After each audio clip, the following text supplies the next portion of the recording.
She is known as the Manhattan Madam, and her clients were some of the richest and most powerful people in the country, including a former governor of New York. Kristin Davis, the madam who allegedly supplied call girls to former New York Governor Eliot Spitzer, has decided she's going to run for the state's top office herself. My name is Kristin Davis, and I am running for governor of New York. I'm running for governor to highlight the inequities in our criminal justice system, which favors wealthy, white, politically connected men and mistreats women, poor people, and minorities. She thinks that marijuana should be legalized across the board, and prostitution too. And both should be taxed, she says, to close the state's budget gap. That candidate is Kristin Davis.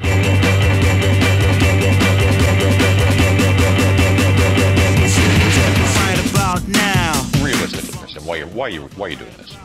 I'm running to advocate a series of reforms here in New York. These are issues, the legalization, taxation, and regulation of both prostitution and marijuana, I believe very strongly in. Kristin Davis grew up in Central California. I was valedictorian of my high school at age 15. I was a little bit of a nerd, yeah. By the time she was 26, she had a bachelor's degree in business and was vice president of a successful billion-dollar hedge fund. I spent 10 years working in finance, where I started my career as a trading assistant and finished as vice president of a hedge fund. I've created jobs, opportunities, and I've made payroll. This alone makes me more qualified than the career politicians seeking the governorship. At one time you were... in hedge funds. Yeah. What's amazing transformation? It was a business decision. It was then that Davis became interested in the economics of sex. You know, the economics of sex were appealing. I worked in the back office of a hedge fund. I made, 6 figures, but it was always taking crap from everyone, and I put together a market analysis on the sex industry and decided that seemed to be a lucrative and appealing endeavor. Before the age of 28, Davis built the most successful escort service in history, supplying gorgeous girls at rates from $1,000 to $3,000 per hour to corporate titans, Wall Street moguls, diplomats, politicians, star athletes, and movie stars. One day I was reading in the paper about the Attorney General arresting a string of different agencies. And I was reading about how much money they had. Why do you think that running a business where everybody sold their virtue to the highest bidder qualifies you to run Albany? Wait, that's a dumb question, isn't it? I mean, it seems somewhat in line with what's going on upstate. All of the politicians are corrupt. Look at the string of dirty politicians we've had, from our comptroller to Spitzer. The list is limitless. How do you feel about Eliot Spitzer?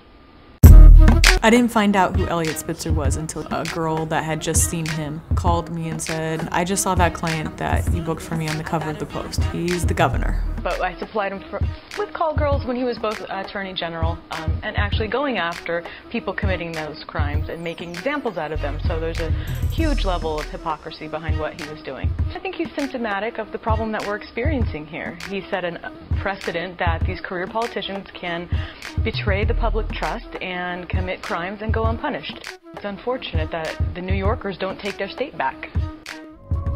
When the Spitzer scandal hit the fan, Davis was charged with promoting prostitution in the third degree and money laundering, a charge which was later dropped. Upon arraignment, the district attorney asked for a $10 million bail for a first-time offender charged with a nonviolent, victimless crime.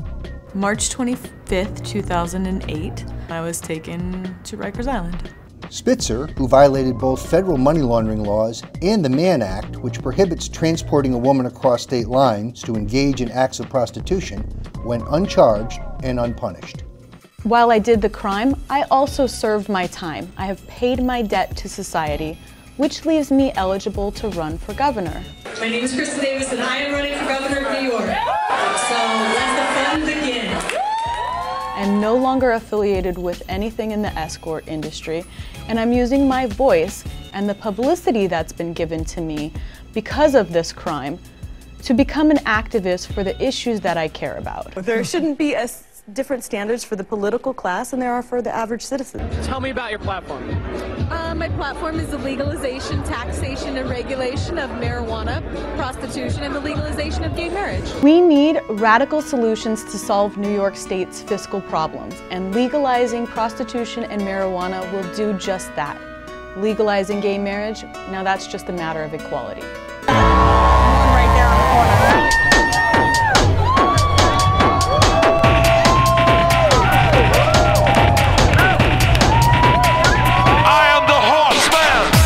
Reading Goldwater, Friedman, von Mises, Rand made me realize that I'm a libertarian. I believe in free men, free women, and free markets. I want government out of the bedroom and out of the boardroom. The beauty in me is that I'm honest. Everything that's been said about me has already come out. Have you calculated how many joints you'd have to sell to be able to balance the budget? Well, what I have calculated is how much revenue it will bring in. So if you look at what, model of California, we would bring in about $3 billion in new revenues to this state, which we desperately need. The people that we have in office now are imbeciles. I mean, look at what they've done to this state. We have a $7+ billion budget deficit, the highest income and property taxes in the nation. Obviously, the people that are supposed to know what they're doing don't. So let's pursue something else. You know what? You might have my vote this week. Even if Kristen Davis does not win, if 50,000 people vote for her, her anti-prohibition party will have a permanent place on the New York ballot, and that's real victory.